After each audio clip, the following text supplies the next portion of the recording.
은혜와 사랑이 함께하는 이 시간 되기를 간절히 소망합니다.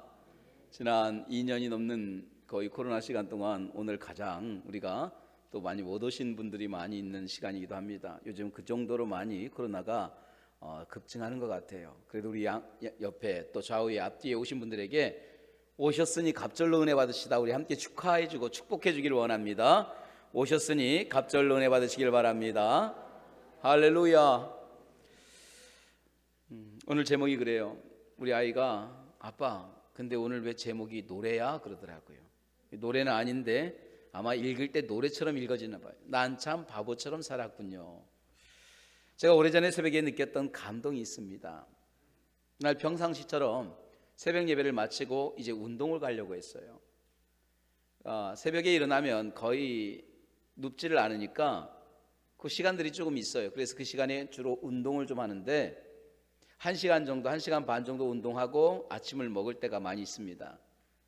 근데 그때도 운동을 하려고 이제 준비를 하는데 마음속에 계속 성령께서 말씀하시는 거예요. 제가 운동하려고 준비하고 있는데 성령께서 너 어디 가려고 하니? 그래요. 그래서 제가 속으로 운동 가려고요. 그랬어요. 또 물으시는 거예요. 넌 참 좋겠다 운동 가서. 그러면서 제가 하신 말씀이 그래요. 너 이왕 운동할 거 내일 하면 안 되겠니? 그래요. 어떻게 해요? 너 운동할 것 같으면 어느 아파트 가서 좀 전도하면 좋겠다. 그 마음을 계속 주시는 거예요. 근데 때마침 교회차가 고장이 나서 수리 중에 있었습니다. 어떻게 할까 생각하다가 보니까 택시비가 있어요. 그래서 그 아파트로 이제 택시를 타고 갔습니다. 다행히 그 아파트가 저층 아파트라서 5층 정도까지 있던 아파트라서 편하게 걸어서 오르락내리락 하면서 한 50분 정도 시간이 걸렸던 것 같아요. 그렇게 제가 전도를 하고 등허리에 땀이 이렇게 흥건하게 있으면서 이제 오는데 그게 기분이 좋죠. 그냥 운동하는 게 아니라 주님 일 했으니까. 근데 내려오면서 한 가지 깨달은 게 있어요. 왜 아침에 하나님이 내게 이 감동을 주실까 생각을 했는데 제가 내려오면서 그 대답을 알았어요. 1년 전에 제가 그 아파트를 전도하면서 봤던 그 모습과 변함이 전혀 없는 거예요. 무슨 말이냐? 1년 전에 교회에 교폐가 있는 가정들을 체크를 해놓고 갔는데 1년이 지나서 갔는데도 똑같은 거예요. 교회를 다니는 사람들이 늘질 않는 거예요. 그냥 그대로예요. 오히려 다른 종교들은 또 붙여있기도 하고 이사도가 새로 와서 또 붙이기도 하는데 교회를 다니시는 그 집안의 그 교회들은 그대로인 거예요. 그걸 보면서 왜 늘지 않을까? 왜 예수 믿는 사람이 더 안 많아지지? 속이 상한 거예요. 근데 하나님이 그 아침에 그걸 보게 하시는 거예요. 그 새벽에 보면서 봐라. 지금 이런 상황이다. 그러면서 깨닫게 하신 것 같아요. 그러니까 제가 그걸 보면서 기쁜 게 아니라 참 안타깝고 속상함을 느꼈던 적이 있습니다. 오늘 말씀도 마찬가지입니다. 우상의 도시를 바라보면서 가슴 아파하는 한 사람의 이야기로 시작하고 있습니다. 바로 사도 바울의 이야기죠. 오늘 우리 한번 같이 읽어볼까요? 16절입니다. 16절 말씀 같이 읽습니다. 시작. 바울이 아덴에서 그들을 기다리다가 그 성에 우상이 가득한 것을 보고 마음이 격분하여. 바울은 데살로니가에서 이제 베레아를 지나서 아덴까지 오게 되죠. 근데 사실은 이 바울은요 아덴을 어쩌면 그냥 지나가려고 했을지도 모릅니다. 잠시 머무는 곳 정도로 생각했을 거예요. 그리고 오늘 말씀해 보니까 그들을 기다리다가 그랬어요. 그들이 누구냐? 15절에 나옵니다. 바울을 인도하여 사람들이 그를 데리고 아덴까지 이르니 그에게서 실라와 디모데를 자기에게로 속히 오게 하라는 명령을 받고 떠나니라. 바울이 지금 데살로니가를 지나서 베레아를 지나서 오는 동안에 실라와 디모데랑 떨어져 있었고 아덴에서 만나기로 했구나. 그러니까 이 아덴에서 그들을 기다리고 있었구나. 우리 그 정도로 알 수가 있죠. 근데 이 아덴에서 사람들을 기다리던 바울은 우연히 그 아덴을 돌아보게 됩니다. 그런데 그 과정 속에서 막 격분이 일어나는 거예요. 왜 격분이 일어났느냐? 16절에 그 이유를 설명합니다. 바울이 아덴에서 그들을 기다리다가 그 성에 우상이 가득한 것을 보고 마음이 격분하여. 상상 이상으로 아덴 지역에 우상이 가득한 거예요. 미신과 우상 단지들이 얼마나 많은지 몰라요. 얼마나 많으냐면요, 23절에 두루다니며 너에게 위하는 것을 보다가 알지 못하는 신에게라고 새긴 단도 보았으니. 알지 못하는 신에게, 그러니까 이름 없는 신에게. 이들이 이 이름 없는 신을 만든 이유가 이겁니다. 우상을 만들고 어찌 됐든지 사람들이 입에 오르락 내려가고 한 번이라도 언급된 그 우상을 다 세워놔요. 그런데 혹여나 자기들이 어떤 우상이라도 어떤 신이라도 혹여나 그 이름을 쓰지 못했으면 화를 낼까 봐 그냥 조각 하나 만들어 놓고 이름을 알 수 없는 신이라고 적어 놓은 거예요. 이 정도로 우상을 숭배하는 거예요. 이 정도로 아덴이 우상을 숭배하는 도시가 된 겁니다. 그러니까 어느 정도인지 알 수 있잖아요. 여러분, 이 아덴이 어디냐? 오늘날의 아테네예요. 그리스의 아테네를 그 당시에 아덴이라고 부릅니다. 서양 문명의 본고장입니다. 지금도 철학, 문학, 예술의 고장이라고 할 수 있습니다. 당시 가장 부유한 도시가 어디냐라고 물으면 고린도라고 말합니다. 반대로 가장 예술의 도시, 문화의 도시가 어디냐 말하면 아덴이라고 이야기합니다. 제가 이곳을 몇 년 전에 방문했을 때도 여전히 그 옛날에 만들어 놓았던 그 경기장에서, 그 공연장에서 여전히 현대식 조명을 놓고 현대식 음악 세트를 놓고 그 밤마다 공연을 하고 있는 거예요. 지금도 음악의 도시예요. 지금도 문화의 도시예요. 예술의 도시입니다. 특별히 아덴은 신들의 도시라고 불렸을 정도로 많은 우상을 섬기는 곳이었어요. 그래서 정리하면 이런 거죠. 겉으로는 화려합니다. 겉으로는 대단합니다. 문학과 철학과 예술이 막 빛납니다. 대단한 것 같아요. 반짝이는 것 같아요. 그런데 영적으로 가만히 들어가 보면 가장 어두운 도시가 아덴이라는 거예요. 인간적으로 볼 때는 화려하고 대단한 것 같고 인간적으로 볼 때는 뛰어난 것 같은데 영적인 눈으로 볼 때는 가장 암흑의 도시, 가장 캄캄한 도시가 역시 아덴이었던 거예요. 여러분, 얼마나 안타깝습니까? 그런데요, 구약시대도 그랬어요. 많은 분들이 우리가 솔로몬과 같이 우리 자녀에게 지혜를 달라고 많이 기도합니다. 근데 우리가 바라볼 때에 여러분, 이스라엘이 가장 번창한 시대가 어디냐? 역시 솔로몬의 시대였어요. 그때는 국력이 얼마나 강했는지요, 뻗어나갈 곳이 없어서 못 뻗어나갈 정도로 영토가 뻗어나가고 국력이 강했어요. 금 방패만 해도 500개 이상이 되었고요, 병가만 해도 1만 승이 넘었어요.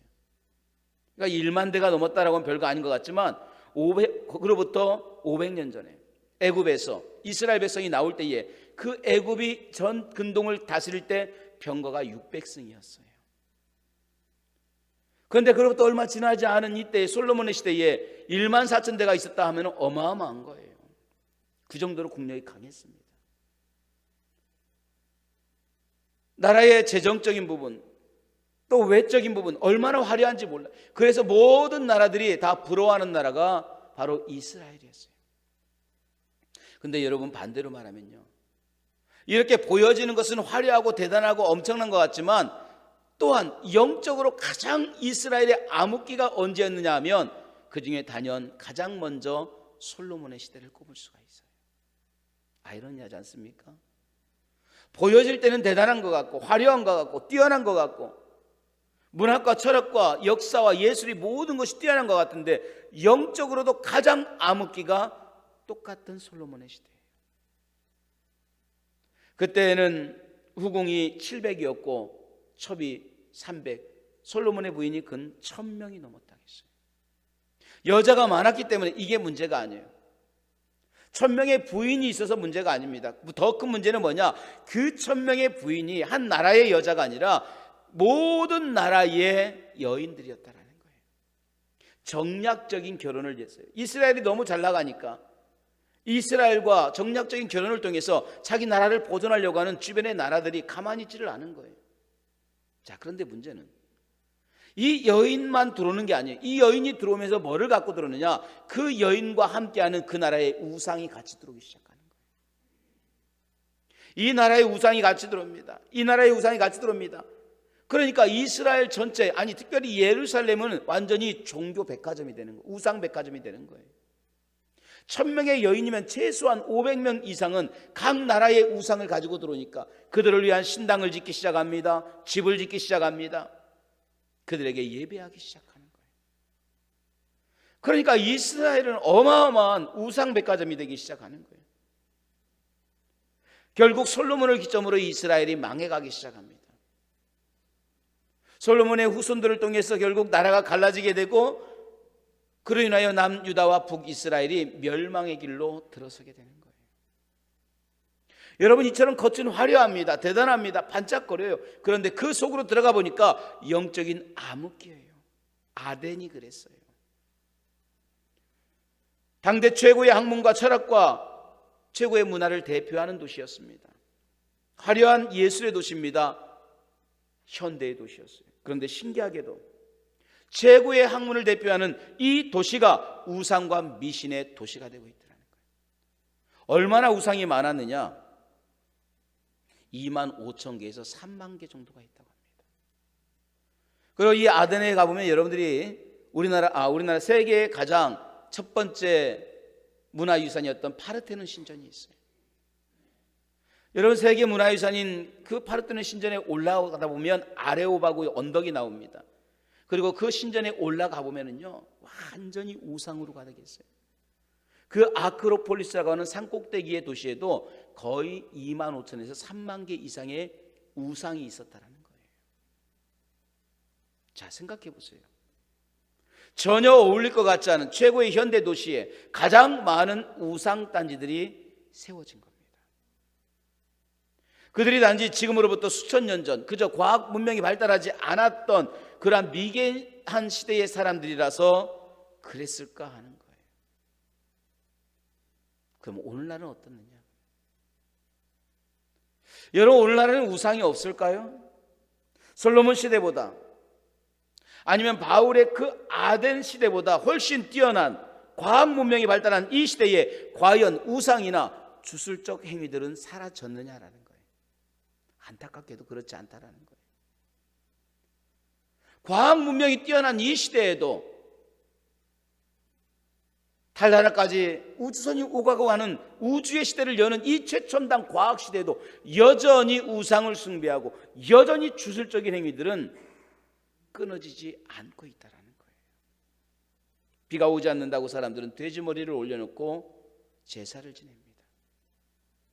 최첨단의 IT 기업의 새로운 시작을 사람들은 여전히 웃는 돼지머리에 돈을 꽂고 거기에서 절하면서 잘되기를 기원하고 그렇게 시작하고 있다는 거예요. 한마디로 정리하면 이런 우상과 미신이 단순한 미개한 부족, 그런 미개한 시대, 미개한 나라만 따라다니는 것이 아니라 타락한 인간의 본성이라는 것을 알 수가 있는 거예요. 과거에 미개했으니까 그래서 우상숭배, 그게 아니에요. 그들은 그냥 이런 삶을 사니까 그렇게 살아가는 거야. 아덴은 원래 그런 도시야, 그게 아니에요. 오늘날에도 똑같은 일이 벌어지고 있는 거예요. 그것은 뭐냐? 인간 본성의 타락성이에요. 앞으로 그 어떤 시대가 올지라도 이런 우상숭배와 여러분 여전히 미신적이고 주술적인 행위는 끊어지지 않는다는 거예요. 왜 그렇습니까? 그것이 타락한 인간의 본성이기 때문에 그래요. 자, 그럼 이런 질문이 됩니다. 왜 인간은 계속해서 이런 일을 할까? 타락한 인간의 본성이라고 하는데 왜 우리는 세월이 거듭나고 시대가 과학적이고 문화적이고 더 발전해 나가면서도 이것을 버리지 못할까? 여전히 우상을 붙들고 살아갈까 하는 거예요. 왜 우리는 변화되는 이런 시대에도 여전히 주술적인 일들을 행하고 있을까? 그것은 단순합니다. 바로 인간의 공허함 때문에 그래요. 채워지지 않는 거예요. 공허한 인생 때문에. 내 속에 뭔가를 채우고 싶은데 더 이상 채워지지가 않는 거예요. 그러니까 시대가 거듭날수록 이 갈증은 더 커집니다. 그러면서 여전히 우상을 숭배하고 주술적 미신적 행위는 그치지 않는다라는 거예요. 뭔가 많이 가진 것 같아요. 뭔가 많이 누리는 것 같아요. 많이 있는 것 같아요. 근데 중요한 것은 이거다 하는 것이 우리의 삶에 없어요. 확실히 이거다라는 것이 없어요. 그러니까 잡다한 것들로 채워보는 거예요. 우상으로 채워보고 세상으로 채워보고 돈으로 채워보고 세상의 모든 것들로 다 채워보려고 합니다. 그런데도 안 채워지는 거예요. 그러니까 미신적이고 주술적인 우상 숭배는 끊임없이 계속해서 오늘날도 일어나고 있는 거예요. 어떤 분이 쇼핑 중독에 대한 연구를 했습니다. 쇼핑 중독자들은 왜 계속해서 쇼핑을 할까? 왜 계속해서 뭔가를 살까? 그리고 그들을 찾아가면서 하나하나 한번 연구를 해봤어요. 그런데요, 공통점이 하나가 발견이 되더랍니다. 그렇게 쇼핑 중독된 사람들의 공통점이 뭔가 보니까요, 딱히 필요한 것도 아닌데 산다라는 거예요. 꼭 필요한 것 같은데 가만히 사고 보면 딱히 필요한 게 아니에요. 여러분 집에도 그런 게 많이 있을 거예요. 그죠? 예, 특별히 운동기구, 올해는 살 빼야지. 어떻게 잘 쓰고 있습니까? 아니면은 빨래거리로 쓰고 있습니까? 거기에 뭐 잔뜩 잡다한 거 싸놓기도 해요. 그러면서 본인도 알아요. 저 그렇게 중요한 건 아니야. 근데 딱히 필요한 것도 아닌데 계속 사는 거예요. 그러면서도 시간이 되면 나도 모르게 어느 순간인가 리모컨을 붙들고 있고, 나도 모르게 어느 순간인가 전화를 붙들고 한 손에는 카드의 번호를 불러주고 있더라는 거예요. 그러니까 이분이 찾아봤답니다. 왜 그럴까? 뻔히 아는데, 딱히 중요한 것도 아닌데, 꼭 필요한 것도 아니라는 거 아는데 왜 자꾸 그렇게 하고, 하나하나 찾아보니까 한 가지가 나오더랍니다. 공허한 인생이기 때문에. 뭔가 채워지지 않으니까 계속 채우려고 하는 거예요. 뭔가 마음이 공허한 거예요. 삶이 공허한 거예요. 그러니까 그걸로라도 한번 대리 만족하려고 하는 거예요. 마치 창세기 4장에 나오는 가인의 모습과 같아요. 여러분, 창세기 4장에 보면요, 가인이 아벨 동생을 죽이죠. 그러면서 하나님이 묻습니다. 내 아우 아벨이 어디 있느냐? 내가 내 아우를 지키는 자입니까? 결국 하나님으로부터 버림을 받게 됩니다. 그래서 그가 걸어간 땅이 어디냐? 에덴의 동쪽이에요. 성경에 말합니다. 가인이 에덴의 동쪽으로 멀리 떠나가는 거예요. 그렇게 가다가 어느 한 땅, 노시라고 하는 그 땅에 정착을 합니다. 근데 이 노시라고 하는 이 땅의 원어는 방황하는 땅. 그 노시란 땅이 방황하는 땅이라는 뜻이에요. 그러니까 정착하지 못하는 거예요. 여전히 방황하는 거예요. 공허한 거예요. 거기에 머문 가인은 성을 쌓기 시작해요. 그리고 아들의 이름을 따서 에녹의 성이라고 짓기 시작해요. 높이 거기에서 성을 쌓습니다. 단절되기 시작하는 거예요. 성벽을 쌓아서 나를 보호할 것 같지만 결국 그 성벽이 사람과 사람을 단절시키는 거예요. 하나님과 단절시키는 거예요. 저는 이 과정을 가만히 보면서 그래, 하나님을 잃어버린 인생은 방황할 수밖에 없구나. 마치 가인이 에덴의 동쪽을 계속해서 떠도는 것처럼, 그리고 방황하고 공허한 노 땅에 이른 것처럼 우리 인생이 그런 거구나. 하나님을 잃어버리니까 계속해서 방황해요. 그리고 뭔가를 얻어서 쌓았는데 그 가인의 성 에녹이라고 하는 이 성이 마치 에덴처럼 그는 느껴졌지만 결코 에덴이 될 수 없었던 거예요. 여기는 나의 왕국이야 했지만 에덴의 대용품처럼 느껴졌을 뿐 잃어버린 에덴은 아니었다라는 거예요. 그리고 그는 계속해서 쌍을 쌓아갑니다. 왜요? 하나님을 잃어버렸으니까. 바로 이런 겁니다. 세상에 그 어떤 것도 하나님을 대신할 수 없어요. 여러분, 하나님을 잃어버린 그 자리는 공허한 거예요. 그러니까 지금도 우상숭배를 하는 거예요. 하나님을 잃어버린 인생은 공허한 거예요. 그러니까 지금도 주술적이고 미신적인 행위들을 여전히 이 과학의 시대에도 행하고 있는 거예요. 왜요? 그 마음을 채울 수가 없기 때문에.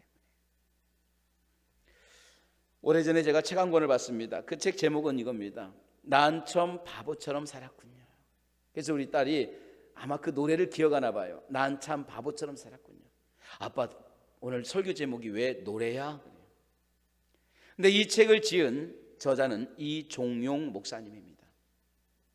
그는 미국 모통이돌 교회를 섬기셨던 목사님이신데, 여러분 혹시 7, 80년대의 가요를 아시는 분들은 이 이종용 목사님에 대해서 잘 아실 거예요. 이분이 쓴 노래들이 있죠. 너, 겨울아이, 난 참 바보처럼. 너 하면 잘 모르죠. 이렇게 시작하죠. 낙엽 지는 그 숲 속에, 계속 하세요. 그래서 뭐 나는 낙엽 지는만 했더니 막 벌써 나오기 시작하잖아요. 계속 맴돌 거예요. 뭐 떨리는 손 잡아주던 너. 야, 이 노래를 부르던 그분은요, 한때 굉장히 인기를 얻었어요. 근데 어느 날 그만 인기 절정할 때의 대마초 사건으로 인해서 거의 몇 개월 동안 구치소에 갇히게 됐답니다. 근데 그때의 한 사형수를 만나게 돼요. 그때 사형수가 사형장에 끌려가면서 그 목사님에게 이런 말을 했답니다. 나는 내 죄 때문에 이렇게 인생이 끝나지만 당신은 내 목까지 주님을 위해서 살아주기를 바랍니다. 근데 그 말 한마디에 충격을 받은 거예요. 나는 내 죄 때문에 죽습니다. 그러나 당신은 주님을 위해서 내 목까지 살아주시길 바랍니다. 근데 지금까지 자신의 삶을 돌아봤습니다. 과연 내가 어떤 모습으로 살았던가? 주를 위해 살진 않았어요. 인기에 목마른 거예요. 그 인기를 따라갔던 거예요. 그리고 그것을 위해서 몸부림을 치고 살아왔던 거예요. 그렇게 인기를 위하여 달리고 달렸는데 남는 것은 허망함밖에 없는 거예요. 공허함밖에 없었던 거예요. 나는 내 인기를 위하여 이렇게 달려왔는데 결국 내게 남는 건 아무것도 없구나. 그런데 그 사형수의 한마디가 주를 위해 살아라. 그 말이 가슴에 꽂히기 시작하는 거예요. 지금까지 가만히 돌아보니 부끄러운 것밖에 없어요. 그런 배경에서 만들어진 노래가 난 참 바보처럼 살았군요. 이 노래입니다. 그거는 그 노래를 부르면서 자기의 인생을 돌아봤습니다. 그리고 모든 삶을 정리하고 신학교에 입학을 해서 주님의 길을 허락하신 그 길을 걸어가는 목회자가 되었습니다.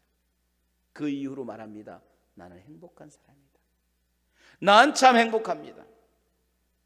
그 묻습니다. 왜 당신은 행복합니까? 예수를 만났기 때문입니다. 공허한 인생, 인기를 아무리 얻어도 채워지지 않던 그 가슴이 예수를 만남으로 채워졌습니다. 늘 목말라하고 늘 불안해하고 이 인기가 떨어지면 어떨까 늘 걱정하던 내 인생이 주님을 만나고 나니까 목마르지 않는 영원한 샘물 대신 예수로 채웠습니다. 그러니 더 이상 불안하지 않습니다. 걱정하지 않습니다. 나는 행복합니다. 사랑하는 주의 종들이요, 어쩌면 우리의 인생도 마찬가지일 겁니다. 여러분, 공허한 인생을 채워보려고 얼마나 노력을 해봤습니까? 얼마나 열심히 살았습니까? 앞만 보고 쉬지 않고 살았을 겁니다. 내 인생에 뭔가를 채워보려고 우리는 몸부림을 쳤을 겁니다. 그래서 여러분이 원하는 집도 샀을 겁니다. 좋은 직장도 얻었을 겁니다. 자녀들 대학교도 보냈고 이제 어느 정도 돈도 모았을 수도 있습니다. 더 묻습니다. 만족하십니까? 그런 것들이 내 인생에 가득 채워짐으로 인하여 행복하십니까? 내 공허함이 사라지셨습니까? 아니에요. 여전히 공허하고 여전히 허전하고 여전히 우리의 마음은 비어있는 상태. 왜 그렇습니까? 여전히 우리의 마음은 그 어떤 세상의 것들로 채워지지 않는 주님의 자리가 있기 때문에 그래요. 바라고 원합니다. 오늘 예수 그리스도로 여러분의 공허한 인생을 채우기를 주님의 이름으로 간절히 소망합니다. 채워지지 않는 내 가슴을 아무리 세상에 좋은 것들로, 아무리 값진 것들로, 아무리 비싼 것들로 채우려 해도 채워지지 않는, 세상의 그 우상으로 미신적인 것들로 채우려고 해도 채워지지 않는 우리의 이 빈 가슴이 오직 예수 그리스도로 채워지며 그 배에서 영원히 목마르지 않는 생명의 물로 우리의 삶을 가득 채울 수 있는 저와 여러분이 되기를 주님의 이름으로 축원합니다. 할렐루야. 기도하겠습니다.